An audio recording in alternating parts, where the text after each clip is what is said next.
Hello student, welcome to channel Study Library, Current Affairs the 4th of January 2023।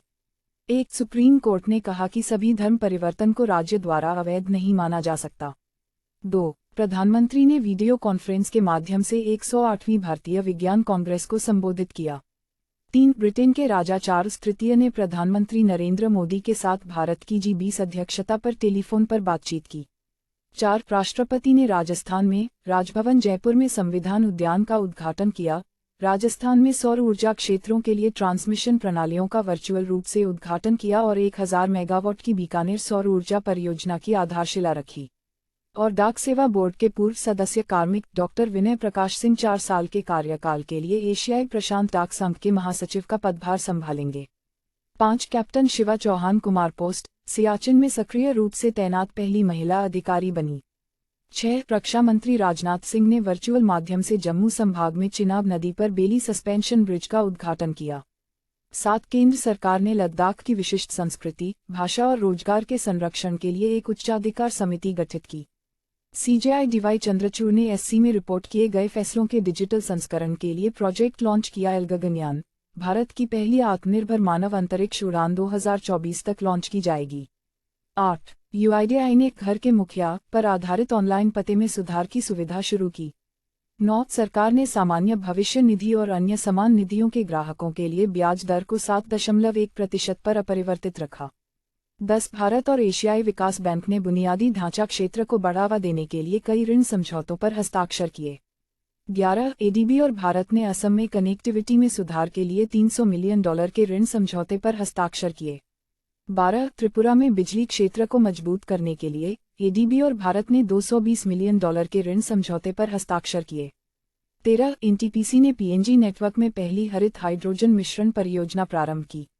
14. Croatia पूर्णतया एकीकृत यूरोपीय संघ का सदस्य बना। 15. भारत की बेरोजगारी दर 16 महीनों में उच्चतम स्तर पर पहुंची। 16. किसी मंत्री के बयान को परोक्ष रूप से भी सरकार का बयान नहीं कहा जा सकता। उच्चतम न्यायालय। 17. उच्चतम न्यायालय ने कहा सिनेमाघर लोगों को अपना खाना लाने से रोक सकते हैं। और केंद्र शासित प्रदेश जम्मू कश्मीर में रक्षा मंत्री राजनाथ सिंह ने चिनाब नदी पर बेली सस्पेंशन ब्रिज का उद्घाटन किया। 18. केंद्र सरकार ने ऑनलाइन गेमिंग कंपनियों के लिए खिलाड़ियों के अनिवार्य सत्यापन और भारत में स्थायी पता के नियम निर्धारित किए।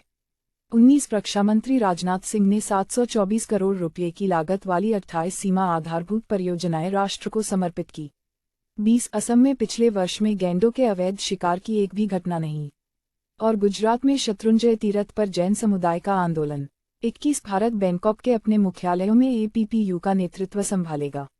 22. रक्षा, शिक्षा, कौशल विकास, उद्यमशीलता मंत्रालय और सभी 3 सेवाओं ने अग्निवीरों की शिक्षा जारी रखने के लिए हितधारकों के साथ आशय पत्रों पर हस्ताक्षर किए। 23. केरल ने अयमानम गांव को महिलाओं के अनुकूल स्थलों के केंद्र के रूप में बदलने की योजना बनाई। 24. G20 शिखर सम्मेलन से जुड़े व्यक्ति और संगठन स्पीयरफिशिंग के निशाने पर सर्टेन। 25. RBI ने महत्वपूर्ण घरेलू बैंकों की लिस्ट जारी की। 26. केरल के मुख्यमंत्री पिनाराई विजयन ने केरल के कन्नूर में भारतीय पुस्तकालय कांग्रेस का उद्घाटन किया। और $200 बिलियन की नेटवर्थ गंवाने वाले पहले व्यक्ति बने इलॉन मस्क। 27. सरकार ने सौर और K9 वज्र खरीदने की प्रक्रिया शुरू की।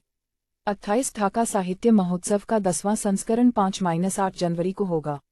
29. कौस्तव चटर्जी बने भारत के 78वें ग्रैंड मास्टर। और 89 साल की उम्र में मशहूर गायिका सुमित्रा सेन का निधन।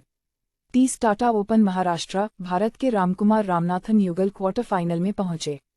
31. BCCI ने महिला IPL टीम के स्वामित्व और संचालन के लिए निविदा जारी की। 32. रणजी ट्रॉफी, सौराष्ट्र के कप्तान जयदेव उनादकट पहले ओवर में हैट्रिक लेने वाले पहले गेंदबाज बने। Thank for watching. Like, subscribe, share, comment.